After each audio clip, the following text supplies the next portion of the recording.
لله رب العالمين والصلاة والسلام على سيد الأنبياء والمرسلين أما بعد فأعوذ بالله من الشيطان الرجيم بسم الله الرحمن الرحيم الصلاة والسلام عليك يا رسول الله وعلى آلك وأصحابك يا حبيب الله الصلاة والسلام عليك يا نبي الله وعلى آلك وأصحابك يا نور الله۔ مدنی چینل کے ناظرین، الحمدللہ عز و جل حضور سرور دو عالم نور مجسم شاہ بنی آدم صلی اللہ تعالی علیہ وآلہ وسلم کے مبارک اسما یعنی نام مبارک کے اس سلسلے کے اندر ہم ایک مرتبہ پھر حاضر ہیں۔ اسماء النبی صلی اللہ تعالی علیہ وسلم ہمارے سلسلے کا نام ہے،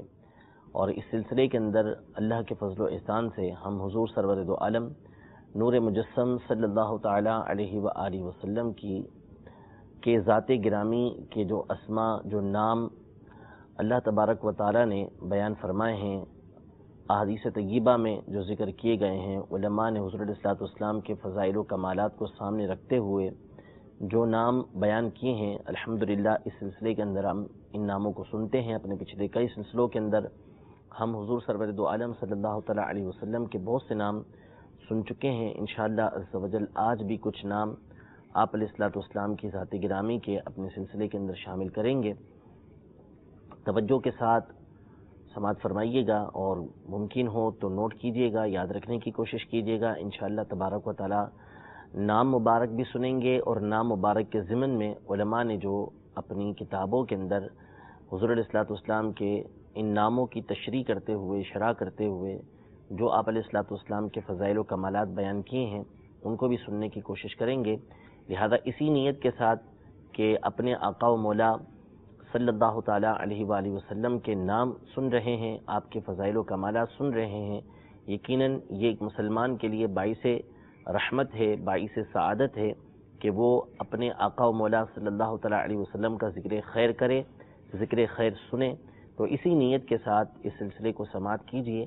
انشاءاللہ عز و جل دین و دنیا کی بہت ساری برکتیں حاصل ہوں گی۔ آج کے سلسلے میں جو سب سے پہلا نام نبی کریم صلی اللہ تعالی علیہ وآلہ وسلم کی ذات گرامی کا ہم شامل کریں گے، وہ ہے المحیی۔ المحیی، الف لام، پھر اس کے بعد میم، پھر ہا، پھر یا۔ المحیی یہ حضور علیہ الصلوۃ والسلام کا ایک نام نامی ہے، اور یہ نام آپ علیہ الصلوۃ والسلام کا صاحب دلائل الخیرات نے دلائل الخیرات کے اندر ذکر کیا ہے، اور علماء نے جو دلائل الخیرات کی شروحات لکھی ہیں، شرح لکھی ہیں، تشریحات کی ہیں، اس میں اس نام کی وجہ بھی بیان کی ہے۔ انشاءاللہ عز و جل سنتے ہیں کہ کیا وجہ ہے حضور علیہ الصلوۃ والسلام کو المحیی کہنے کی۔ محیی کا مطلب ہوتا ہے وہ ہستی کے جو زندہ کرنے والی ہو، جو زندہ کر دینے والی ہو۔ اب چاہے وہ عدم سے یعنی سرے سے پہلے سے کوئی چیز موجود نہیں تھی، اس کو وجود میں لانے والی ہو، جیسے اللہ تبارک و تعالیٰ کی ذات گرامی ہے کہ اولاً سے کوئی شے موجود نہیں، اس کو وجود میں لے کر آتا ہے، اس کو پیدا فرماتا ہے۔ تو یا تو محیی عدم سے کسی چیز کو وجود کے اندر لانا، پیدا کرنا، زندہ کرنا، اور یا کوئی چیز پہلے سے موجود تھی، وہ مر گئی، ختم ہو گئی، اس کو دوبارہ سے زندہ کر دینا، ان دونوں کو محیی یہ کہا جاتا ہے۔ تو اللہ تبارک و تعالیٰ نے نبی کریم صلی اللہ تعالیٰ علیہ وآلہ وسلم کو یہ صفت بھی عطا کی تھی کہ آپ علیہ الصلوۃ والسلام اللہ تبارک و تعالیٰ کی عطا سے، اللہ تبارک و تعالیٰ کی دی ہوئی قدرت سے مردوں کو زندہ کرنے پر قدرت رکھتے تھے۔ صاحب منح الالہیات یعنی علامہ جمل رحمۃ اللہ تعالیٰ علیہ اپنی تصنیف کے اندر المحیی کا معنی یہ بیان کرتے ہیں کہ سمی بہ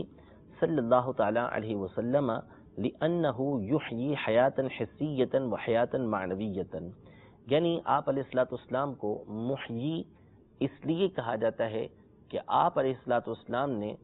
لوگوں کو حیات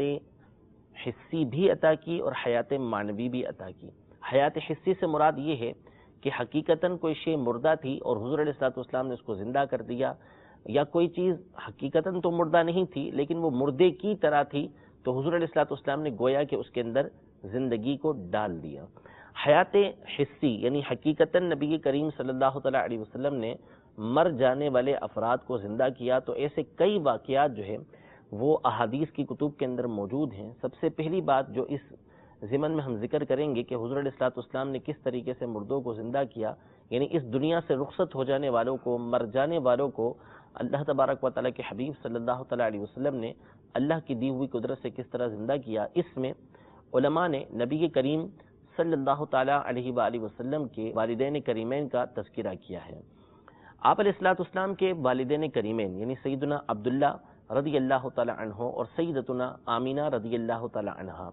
یہ دونوں کے دونوں نبی کریم صلی اللہ تعالیٰ علیہ وآلہ وسلم کے دنیا میں نبی کریم صلی اللہ تعالیٰ علیہ وسلم کے اعلان نبوت فرمانے سے پہلے ہی انتقال کر چکے تھے۔ آپ کے والد گرامی حضرت عبداللہ رضی اللہ تعالیٰ عنہ تو حضور علیہ الصلوۃ والسلام کی ولادت سے پہلے ہی، جب ابھی آپ اپنی والدہ گرامی کے پیٹ میں ہی تھے کہ حضور علیہ الصلوۃ والسلام کے والد گرامی کا انتقال ہو گیا تھا، وہ دنیا سے تشریف لے گئے تھے، اور آپ کی والدہ جو تھیں وہ آپ علیہ الصلوۃ والسلام کی عمر مبارک کے 6 سال میں اس دنیا سے تشریف لے گئی تھیں، لہذا ان دونوں کو نبی کریم صلی اللہ تعالیٰ علیہ وسلم کی جو اعلان نبوت کا دور ہے وہ نہیں ملا تھا، اور یہ دونوں اس وقت تک نبی کریم صلی اللہ تعالیٰ علیہ وسلم کے دین کے اندر داخل نہیں ہوئے تھے، لیکن یہ دونوں کے دونوں اور حضور علیہ الصلوۃ والسلام کے سارے آبا و اجداد جتنے ہیں وہ سب ایمان والے تھے، اللہ تبارک و تعالیٰ کو واحد ماننے والے تھے، اللہ تبارک و تعالیٰ کو ایک ماننے والے تھے، لیکن چونکہ احادیث طیبہ کے اندر اور قرآن مجید فرقان حمید میں اللہ تبارک و تعالیٰ نے اس امت کی بڑی فضیلتیں بیان کی ہیں، جیسا کہ قرآن پاک میں اللہ تبارک و تعالیٰ ارشاد فرماتا ہے کہ کنتم خیر امت اخرجت للناس تأمرون بالمعروف وتنہون عن المنکر وتؤمنون باللہ، یعنی تم لوگوں میں سب سے بہترین امت ہو جو لوگوں کے درمیان ظاہر کی گئی، وجہ یہ ہے کہ تم نیکی کا حکم دیتے ہو، برائی سے روکتے ہو، اور اللہ پر ایمان لے کر آتے ہو۔ اس آیت میں اللہ تبارک و تعالیٰ نے امت محمدیہ کی یہ فضیلت بیان کی ہے کہ تم سب سے بہتر امت ہو۔ اسی طرح احادیث طیبہ کے اندر، پچھلی کتابوں کے اندر اس امت کے ایسے فضائل بیان کیے گئے کہ انبیاء کرام علیہ السلام اس بات کی تمنا کیا کرتے تھے کہ یا اللہ عز و جل یہ امت ہماری امت بنا دے، تو اللہ تبارک و تعالیٰ نے ان سے ارشاد فرمایا کہ یہ امت تو محمد صلی اللہ تعالیٰ علیہ وسلم کی، احمد صلی اللہ علیہ وسلم کی امت ہے، لہذا یہ آپ کی امت نہیں ہو سکتی۔ پھر بعض انبیاء کرام علیہ السلام نے اللہ تبارک و تعالیٰ سے دعا کی کہ ہمیں اس امت میں سے بنا دے، تو اللہ تبارک و تعالیٰ نے ان کی دعا کو قبول کیا، اور حضرت سیدنا عیسیٰ علیہ نبینا علیہ الصلوۃ والسلام یہ نبی کریم صلی اللہ علیہ وسلم کے امتی بن کر آخر میں یعنی قرب قیامت کے اندر تشریف بھی لے کر آئیں گے، اور تمام کے تمام انبیاء کرام علیہ السلام یہ حضور علیہ الصلوۃ والسلام کے امتی ہی ہیں۔ آپ علیہ الصلوۃ والسلام ہر ایک کی طرف یہ نبی بنا کر بھیجے گئے ہیں۔ حضور علیہ الصلوۃ والسلام نبی الانبیاء ہیں، رسول الانبیاء ہیں، تمام انبیاء کے بھی رسول ہیں۔ تو بہرحال اس امت کے کئی فضائل، کئی کمالات اللہ تبارک و تعالیٰ نے پچھلے انبیاء کرام علیہ السلام تھے یا احادیث طیبہ ہیں یا قرآن پاک ہے، اس میں چونکہ اس امت کے بہت سارے فضائل بیان کیے گئے تھے، اور آپ علیہ الصلوۃ والسلام کے والدین کریمین طیبین طاہرین مطہرین نورین منورین رضی اللہ تعالی عنہما چونکہ آپ کی امت کے اندر شامل نہیں ہوئے تھے، تو احادیث طیبہ کے اندر موجود ہے کہ نبی کریم صلی اللہ تعالیٰ علیہ وآلہ وسلم نے، حضرت بی بی عائشہ رضی اللہ تعالیٰ عنہ روایت کرتی ہیں کہ حضور سرور دو عالم صلی اللہ تعالیٰ علیہ وآلہ وسلم نے اپنے والدین کو زندہ کیا اور زندہ کروا کے ان کو کلمہ پڑھایا۔ تو کلمہ پڑھانے کا مقصد علماء نے یہ بیان فرمایا تاکہ آپ علیہ الصلوۃ والسلام اپنے والدین کو اپنی امت کے اندر شامل کر لیں، اور امت کو جو فضائل اور جو کمالات ملنے والے ہیں اللہ تبارک و تعالیٰ آپ کے والدین کریمین کو بھی وہ عطا فرمائے۔ تو یوں نبی کریم صلی اللہ تعالیٰ علیہ وآلہ وسلم نے اپنے جو والدین تھے ان کو زندہ کیا۔ تو محیی کا معنی ہی یہ ہوتا ہے کہ جو کسی کو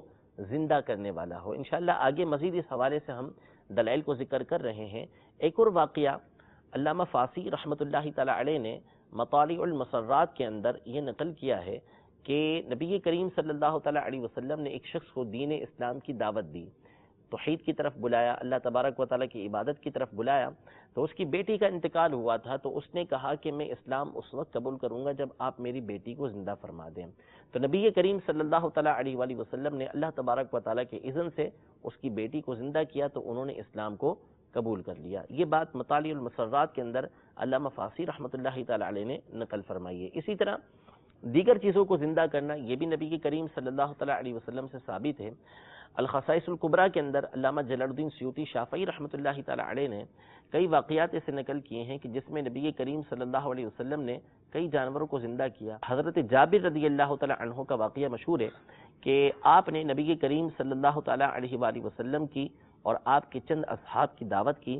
تو نبی کریم صلی اللہ تعالی علیہ وسلم کے لیے اپنے گھر میں ایک بکری تھی کہ جس کو آپ نے ذبح کیا اور کچھ آپ کے لیے روٹیاں بنائیں، تو دعوت دی چند صحابہ کرام کو اور نبی کریم صلی اللہ علیہ وسلم کو، کیونکہ انہوں نے حضور علیہ الصلوۃ والسلام کے چہرے مبارکہ میں بھوک کے آثار دیکھے تھے، تو چند صحابہ کرام کو حضور علیہ الصلوۃ والسلام کے ساتھ دعوت دی۔ تو حضور علیہ الصلوۃ والسلام نے جتنے بھی صحابہ کرام وہاں پر موجود تھے سب کو دعوت دی کہ چلو جابر کے گھر پہ دعوت ہے۔ پھر حضور علیہ الصلوۃ والسلام نے اس جو بکری کا گوشت تھا اس کے بارے میں حضرت جابر سے فرمایا کہ اس کا ڈھکن نہ کھولنا اور روٹی کے اوپر کپڑا یا جو برتن ہے اس کو پڑے رہنے دینا۔ تو تمام کے تمام صحابہ کرام علیہم رضوان آتے رہے اور اس کو کھاتے رہے، اور وہ جو چھوٹی سی بکری تھی وہ بہت سارے صحابہ کرام علیہم رضوان کے لیے کفایت کر گئی، اور روٹیاں بھی وہ پوری ہو گئیں، لیکن اس کے باوجود جو ہے وہ کھانا باقی رہا۔ سارے کے سارے صحابہ یہ سیر ہو کے کھا لیا انہوں نے، لیکن حضور علیہ الصلوۃ والسلام کے دستے انور کی برکت سے وہ گوشت ویسے کا ویسا ہی باقی رہا۔ اس کے بعد نبی کریم صلی اللہ علیہ وسلم نے اسے تناول فرمایا، حضرت جابر رضی اللہ عنہ نے تناول کیا۔ پھر حضور علیہ الصلوۃ والسلام نے اس بکری کی جو ہڈیاں تھیں اس کے اوپر ہاتھ پھیرا، تو حضور علیہ الصلوۃ والسلام کے ہاتھ پھیرنے کی برکت سے وہ بکری کان جھاڑتے ہوئے یہ کھڑی ہو گئی۔ یہ واقعہ جو ہے وہ کتب کے اندر الخصائص الکبریٰ کے اندر لکھا ہے۔ تو یوں حضور علیہ الصلوۃ والسلام نے اپنے ہاتھوں کی برکت سے اس بکری کو زندہ فرمایا۔ تو نبی کریم صلی اللہ علیہ وسلم کو محیی اسی لیے کہا جاتا ہے کہ آپ مردوں کو زندہ کرنے والے ہیں۔ اب کسی کے دل کے اندر یہ وسوسہ پیدا ہو سکتا ہے کہ زندہ کرنے والی ذات تو اللہ تبارک و تعالیٰ کی ہے، تو نبی کریم صلی اللہ تعالیٰ علیہ وسلم کیسے محیی ہو گئے؟ محیی تو اللہ تبارک و تعالیٰ کی صفت ہے۔ تو یاد رکھیے کہ نام کا ایک جیسا ہونا یہ اس بات کی دلیل نہیں ہے، اس بات کو لازم نہیں ہے کہ جیسا اللہ تبارک و تعالیٰ ہو ویسا ہی بندہ ہو جائے، ایسا ہرگز نہیں ہے۔ مثال کے طور پر ہم سب مومن ہیں، ہم مومن کہلاتے ہیں، اور اللہ تبارک و تعالیٰ نے اپنا نام بھی مومن ہی ذکر فرمایا ہے، تو ہرگز اس کا مطلب یہ نہیں ہے کہ اللہ تبارک و تعالیٰ بھی ایمان لانے والا ہو، نہیں، بلکہ ہم جب المؤمن کہلائیں گے تو اس صورت میں اس کا معنی یہ ہوگا کہ ہم ایمان لا کر امان لینے والے ہیں، امن کے اندر آ جانے والے ہیں، امن و سکون حاصل کرنے والے ہیں۔ اور جب اللہ تبارک و تعالیٰ کے لیے المؤمن بولا جائے گا تو اس کا مطلب ہوگا کہ اللہ تبارک و تعالیٰ بندوں کو امان دینے والا ہے، امن دینے والا ہے۔ تو فرق اس طریقے سے یہ ہو جاتا ہے۔ تو نبی کریم صلی اللہ تعالیٰ علیہ وسلم کو المحیی جب بولا جائے گا تو اس کا مطلب یہ ہوگا کہ اللہ تبارک و تعالیٰ تو حقیقی طور پہ محیی ہے، وہی زندہ کرنے والا ہے، اور نبی کریم صلی اللہ تعالیٰ علیہ وآلہ وسلم کو یا کسی اور کو اللہ تبارک و تعالیٰ نے جو زندہ کرنے کی قدرت دی ہے وہ ان کی اپنی نہیں بلکہ اللہ تبارک و تعالیٰ کی طرف سے عطا کردہ ہے۔ خود قرآن مجید فرقان حمید میں دو مقام پر اللہ تبارک و تعالیٰ نے سیدنا عیسیٰ علیہ نبینا و علیہ الصلوۃ والسلام کے لیے یہ بات بیان فرمائی۔ سورہ آل عمران کے اندر یہ ارشاد فرمایا کہ جس میں خود عیسیٰ علیہ السلام کا یہ قول ذکر کیا کہ انی قد جئتکم بآیۃ من ربکم انی اخلق لکم من الطین کہیئۃ الطیر فانفخ فیہ فیکون طیرا باذن اللہ، کہ میں تمہارے لیے پیدا کرتا ہوں، مٹی سے ایک پرندے کی صورت بناتا ہوں اور اس میں پھونک مارتا ہوں تو وہ اللہ تبارک و تعالیٰ کے حکم سے اڑنے والی ہو جاتی ہے۔ وَأُحْيِي الْمَوْتَى بِإِذْنِ اللَّهِ، اور میں اللہ تبارک و تعالیٰ کے حکم سے، اللہ تبارک و تعالیٰ کے اذن سے مردوں کو زندہ کرنے والا ہوں۔ اس آیت میں سیدنا عیسیٰ علیہ نبینا و علیہ الصلوۃ والسلام یہ فرما رہے ہیں، اللہ تبارک و تعالیٰ ان کا قول نقل فرما رہا ہے کہ وہ یہ کہہ رہے ہیں کہ میں اللہ تبارک و تعالیٰ کی دی ہوئی قدرت سے، اللہ تبارک و تعالیٰ کی اجازت سے، اس کے اذن سے مردوں کو زندہ کرتا ہوں۔ جب ہم تمام معاملات کے اندر اس بات کو پیش نظر رکھیں گے کہ حقیقتاً ان تمام صفات کا جو حقیقی طور پہ مالک ہے، یہ جو تمام کی تمام صفاتیں ہیں حقیقی طور پہ اللہ تبارک و تعالیٰ کی ہیں، اس کی ذاتی ہیں، اس کو کوئی دینے والا نہیں ہے، وہ خود سے ہے اس کے پاس۔ اور جب بندوں کی طرف ان صفات کی نسبت کی جائے گی، بندوں کے حوالے سے ان صفات کو دیکھا جائے گا، ان باتوں کو دیکھا جائے گا، تو اس بات کا لحاظ کیا جائے گا کہ وہ اللہ تبارک و تعالیٰ کی طرف سے دی گئی ہیں، تو یوں بندے اور خالق کے درمیان فرق ہو جائے گا۔ اللہ تبارک و تعالیٰ کے تمام معاملات اس کے اپنے ذاتی ہیں، وہ کسی کا محتاج نہیں۔ بندوں کے اندر جب یہ باتیں پائی جائیں گی تو اس کا سیدھا مطلب یہ ہوگا کہ بندے اس معاملے کے اندر اللہ تبارک و تعالیٰ کے محتاج ہیں، اور اللہ تبارک و تعالیٰ نے ان کو اس بات کا اذن دیا، اس بات کی قدرت دی، تو وہ آگے یہ کام کر سکتے ہیں۔ جب یہ کانسیپٹ، یہ بات ذہن کے اندر رکھ لی جائے گی تو تمام کی تمام باتیں ہمارے لیے حل ہو کے رہ جائیں گی۔ کسی طرح کے وسوسے شیطان پھر دل میں ہمارے نہیں ڈال سکے گا، ڈالے گا تو انشاءاللہ تبارک و تعالیٰ ان باتوں کو سامنے رکھیں گے تو وہ وسوسے دور ہو جائیں گے۔ دوسری وجہ علماء نے جو نبی کریم صلی اللہ تعالیٰ علیہ وسلم کو محیی کہنے کی بیان کی ہے کہ ایک تو حیات ہوتی ہے جو حیات حقیقی ہوتی ہے، حیات حسی ہوتی ہے، جیسا کہ مردے کو زندہ کر دینا، یہ ہم نے ابھی سنا۔ دوسرا ایک حیات ہوتی ہے دل کی حیات، دل کی زندگی۔ تو اگر بندے کا دل جو ہے وہ حق کو قبول کرنے والا نہ ہو، نصیحت کو قبول کرنے والا نہ ہو، دل گناہ کر کر کے سیاہ پڑ چکا ہو، اور وہ جو نصیحت کی جاتی ہے اس کو قبول نہیں کرتا، تو ایسا دل حقیقتاً مردہ ہو چکا ہوتا ہے۔ یعنی حدیث پاک کے اندر موجود ہے کہ جب بندہ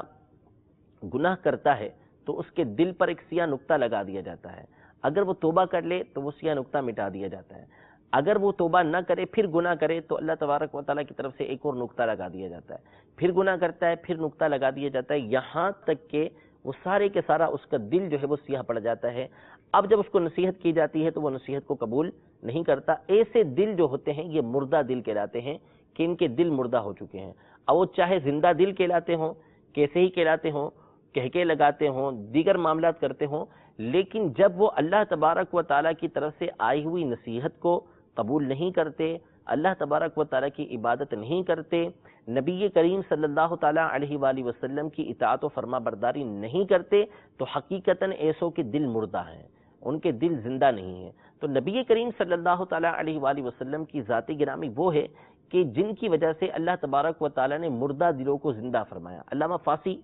رحمۃ اللہ تعالیٰ علیہ مطالع المسرات کے اندر ارشاد فرماتے ہیں کہ جب نبی کریم صلی اللہ تعالیٰ علیہ وآلہ وسلم کو اللہ تبارک و تعالیٰ نے مبعوث فرمایا تو عرب ایک دوسرے کے دشمن اور خون کے پیاسے تھے۔ اللہ تعالیٰ نے آپ کی بدولت ان کے دلوں میں محبت ڈال دی، چنانچہ وہ خون ریزی سے باز آ گئے۔ اس اعتبار سے آپ کی بعثت یعنی آپ کا آنا ان لوگوں کی بقا اور ان کی زندگی ہے۔ یعنی حضور علیہ الصلوۃ والسلام کا ایک نامی کی وجہ یہ بیان کی کہ اہل عرب جو خونخوار تھے اس وقت اور خون ریزی کے اندر مصروف رہا کرتے تھے، اور ان کی زندگی کا مقصد ہی یہ تھا کہ ایک دوسرے کو مارنا، برسہ برس تک ایک دوسرے سے لڑتے رہنا۔ لیکن نبی کریم صلی اللہ تعالیٰ علیہ وآلہ وسلم ان کے درمیان تشریف لے کر آئے تو آپ علیہ الصلوۃ والسلام کی محبتوں کی وجہ سے، آپ علیہ الصلوۃ والسلام کے اخلاق حسنہ کی وجہ سے ان کے درمیان جھگڑے ختم ہو گئے، ان کے درمیان کے معاملات ختم ہو گئے، تو گویا کہ یوں ان کو ایک زندگی حاصل ہو گئی کہ آپ علیہ الصلوۃ والسلام نہ ہوتے تو جلدی ان کی نسلیں ختم ہو جاتی، لیکن حضور علیہ الصلوۃ والسلام کی آمد کی وجہ سے ان کی زندگی باقی رہی، ان کی حیات یہ باقی رہی۔ یوں ہی ارشاد فرماتے ہیں کہ آپ علیہ الصلوۃ والسلام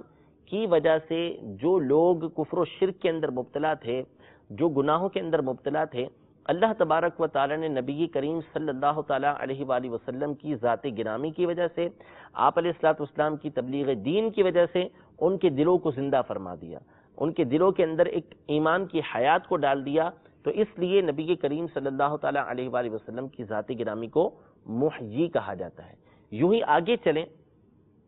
تو حضور علیہ الصلوۃ والسلام کو محیی کہنے کی ایک وجہ یہ ہے کہ ایمان جو ایمانداروں کے دلوں کے اندر ہوتا ہے، اس ایمان کی سلامتی بھی نبی کریم صلی اللہ تعالیٰ علیہ وسلم کی ذات گرامی کی وجہ سے ہے۔ آپ کی محبت اگر دلوں کے اندر موجود ہے تو بندے کا ایمان یہ باقی رہتا ہے، حیات باقی رہتی ہے، اور اگر حضور علیہ الصلوۃ والسلام کی محبت دل کے اندر نہ ہو، آپ علیہ الصلوۃ والسلام کی ذات کا احترام دل کے اندر نہ ہو، تو وہ سارا کا سارا ایمان جو ہے وہ بندے کا برباد ہو جاتا ہے۔ اسی لیے یہ فرمایا گیا کہ محمد کی محبت دین حق کی شرط اول ہے، یعنی ایمان کی سلامتی، دین کی سلامتی یہ اسی میں ہے کہ نبی کریم صلی اللہ تعالیٰ علیہ وسلم کی محبت جو ہے وہ بندے کے دل کے اندر موجود ہو۔ اگر محمد یعنی نبی کریم صلی اللہ علیہ وسلم کی محبت دل کے اندر موجود نہیں ہے، آپ کی اطاعت و فرما برداری کرنے کا جذبہ دل کے اندر موجود نہیں ہے، تو یہ ایمان جو ہے بعض اوقات ختم ہو جاتا ہے اور بعض اوقات کمزور ہو کے رہ جاتا ہے۔ تو بندے کا ایمان موجود ہو تو اس ایمان کو جو تقویت حاصل ہوتی ہے، اس کو جو مضبوطی حاصل ہوتی ہے، وہ نبی کریم صلی اللہ تعالیٰ علیہ وآلہ وسلم کی ذات گرامی کی وجہ سے حاصل ہوتی ہے۔ اور اصل ایمان، حقیقی ایمان حاصل ہی اسی وقت ہوتا ہے جب دل کے اندر نبی کریم صلی اللہ علیہ وسلم کی محبت ہو۔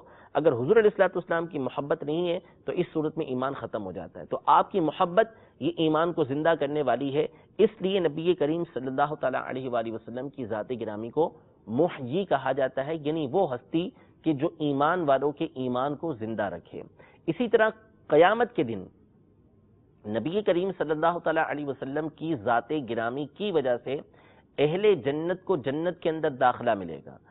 تو جنت میں جو داخلہ ملے گا وہاں پر بندوں کو دائمی حیات ملے گی، ہمیشہ کی حیات ملے گی، ہمیشہ ہمیشہ رہنا ملے گا۔ تو یہ دائمی حیات، ہمیشہ رہنا، یہ نبی کریم صلی اللہ تعالیٰ علیہ وسلم کی ذات گرامی کی وجہ سے ہوگا کہ آپ ہی کی وجہ سے لوگ جنت کے اندر داخل ہوں گے، آپ ہی کی وجہ سے لوگوں کو جنت کے اندر بلند درجے ملیں گے۔ تو یوں آپ علیہ الصلوۃ والسلام ان کے لیے ہمیشہ رہنے کے سبب بنے، آپ علیہ الصلوۃ والسلام کی وجہ سے وہ ہمیشہ ہمیشہ جنت کے اندر رہیں گے، آپ علیہ الصلوۃ والسلام کی وجہ سے ان کو جنت میں اعلیٰ سے اعلیٰ مقام ملیں گے۔ تو نبی کریم صلی اللہ تعالیٰ علیہ وسلم کو اس وجہ سے محیی کہا جاتا ہے۔ تو یہ ساری کی ساری باتیں جب ہم سامنے رکھتے ہیں کہ آپ علیہ الصلوۃ والسلام نے دنیا کے اندر بہت سارے ایسے واقعات آپ کے ساتھ پیش آئے کہ آپ نے مردوں کو زندہ کیا، یوں ہی آپ علیہ الصلوۃ والسلام نے مردہ دلوں کو زندہ کیا، ایمان والوں کو ایمان کی حیات بخشی، قیامت کے دن آپ علیہ الصلوۃ والسلام دائمی حیات کا سبب بنیں گے، تو یوں آپ علیہ الصلوۃ والسلام کو یہ محیی کہا جاتا ہے۔ اللہ تبارک و تعالی ہم سب کو بھی نبی کریم صلی اللہ تعالیٰ علیہ وسلم کے اس نام نامی کی برکتیں عطا فرمائے، اور حضور علیہ الصلوۃ والسلام کے صدقے طفیل جتنی بھی باتیں ہم نے ذکر کی ہیں حیات مانوی کی، اللہ تبارک و تعالیٰ وہ ہمیں عطا فرمائے کہ اس کے ذریعے سے ہم بھی اپنے ایمان کو سلامت رکھنے والے بنے، حضور علیہ الصلوۃ والسلام کی محبت کو اپنے دلوں کے اندر پیدا کریں۔ یاد رکھیے کہ نبی کریم صلی اللہ تعالیٰ علیہ وآلہ وسلم کی حقیقی محبت اسی وقت پیدا ہوتی ہے جب کہ نبی کریم صلی اللہ علیہ وسلم کی اطاعت کی جائے۔ علماء نے واضح الفاظ میں اپنی کتابوں کے اندر اس بات کو لکھا ہے کہ نبی کریم صلی اللہ علیہ وسلم کی سیرت کو پڑھنا، آپ علیہ الصلوۃ والسلام کی سیرت کو سننا، آپ کے اخلاق کو سننا، آپ کے معجزات کو سننا، آپ کے کمالات کو بیان کرنا، آپ علیہ الصلوۃ والسلام کے اخلاق کو بیان کرنا، ان تمام کا جو بنیادی مقصد ہے وہ یہ ہے کہ دلوں کے اندر محبت پیدا ہو، حضور علیہ الصلوۃ والسلام کی عظمت دل کے اندر آئے، آپ کی محبت دل کے اندر آئے۔ اور محبت کا اصل مقصد یہ ہے کہ بندہ نبی کریم صلی اللہ تعالیٰ علیہ وسلم کی اتباع کرے، آپ علیہ الصلوۃ والسلام کی پیروی کرے، تو انشاءاللہ تبارک و تعالیٰ اس کے فوائد اس کو دنیا اور آخرت دونوں کے اندر حاصل ہوں گے۔ اس سے اگلا نام جو ہم اپنے سلسلے کے اندر نبی کریم صلی اللہ تعالیٰ علیہ وسلم کا شامل کریں گے وہ ہے مؤمل۔ مؤمل اور مؤمل، یعنی میم پھر واو جس کے اوپر حمزہ بنا ہوتا ہے، میم اس کے بعد واو جس کے اوپر حمزہ بنا ہوتا ہے، پھر میم جس کے اوپر تشدید ہے، پھر اس کے بعد لام، اور جو دوسرا میم ہے جس کے اوپر تشدید ہے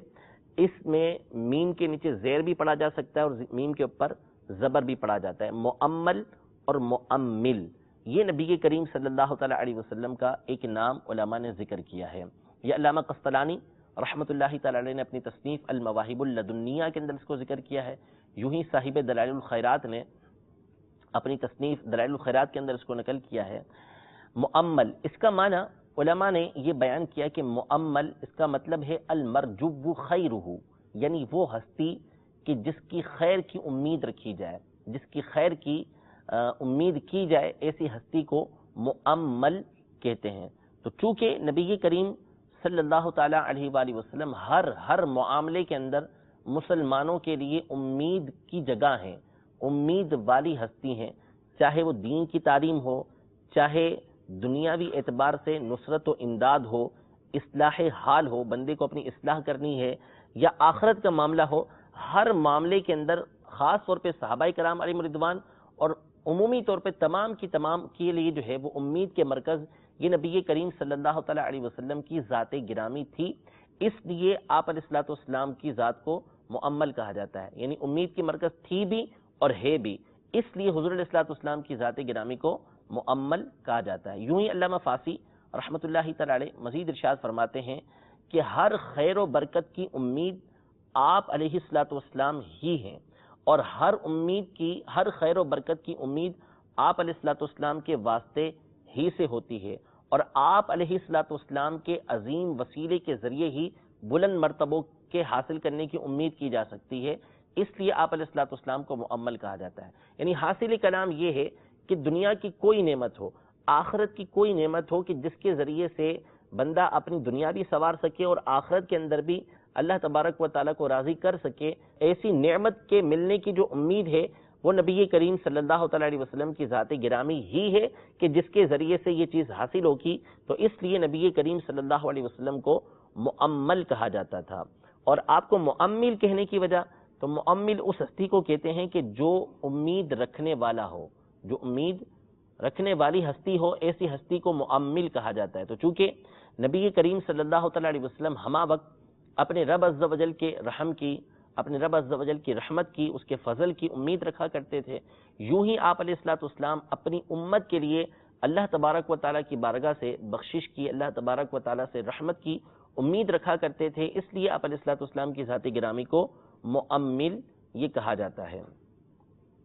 تو چونکہ آج کے سلسلے کے اندر محیی کے نام پر ہماری گفتگو طویل ہوئی، نام اور بھی ذکر کرنے تھے حضور علیہ الصلوۃ والسلام کے، لیکن چونکہ وقت ہمارا سلسلے کا پورا ہو رہا ہے، تو آج کے سلسلے کے اندر ہم نے دو نام نبی کریم صلی اللہ تعالیٰ علیہ وسلم کے ذکر کیے ہیں، ایک المحیی اور دوسرا نام مؤمل، اور مؤمل کو پڑھنے کے ہم نے دو اعراب سنے کہ مؤمل بھی پڑھ سکتے ہیں اور اس کو مؤمل بھی پڑھ سکتے ہیں، ان کے معنی بھی ہم نے سنے۔ تو اگر کوئی نبی کریم صلی اللہ تعالیٰ علیہ وآلہ وسلم کے ناموں پر نام رکھنا چاہتا ہے اپنی اولاد کا، تو اس کو چاہیے کہ نبی کریم صلی اللہ تعالیٰ علیہ وسلم کے نام مبارک محمد پر بچے کا نام رکھے کہ اس کی فضیلتیں آئی ہیں، نام یہی رکھے محمد، اور اس کا مقصد جو ہے وہ حضور علیہ الصلوۃ والسلام کے نام کی برکت حاصل کرنا ہو، حضور علیہ الصلوۃ والسلام کی عقیدت اور محبت کی بنیاد پر یہ نام رکھے، اور پکارنے کے لیے وہ اگر مؤمل یا مؤمل نام رکھنا چاہتا ہے تو وہ رکھ سکتا ہے۔ البتہ محیی نام رکھنے سے گریز کرے، نام رکھنا ہی ہے تو اللہ تبارک و تعالیٰ کی ذات کے اعتبار سے عبد المحیی وہ نام رکھے، اور مؤمل اور مؤمل نام رکھنا چاہتا ہے تو وہ رکھ سکتا ہے۔ اللہ تبارک و تعالیٰ ہم سب کو حضور علیہ الصلوۃ والسلام کے ان ناموں کی برکتیں عطا فرمائے۔ مدنی چینل کے اس سلسلے کو بھی دیکھتے رہیے، انشاءاللہ تبارک و تعالیٰ مزید ناموں کو لے کر اگلے سلسلے کے اندر ہم حاضر ہوں گے۔ اللہ تبارک و تعالیٰ ہمارے اس سلسلے کو شرف قبولیت عطا فرمائے، آمین بجاہ النبی الامین صلی اللہ تعالیٰ علیہ وآلہ وسلم۔ صادق امین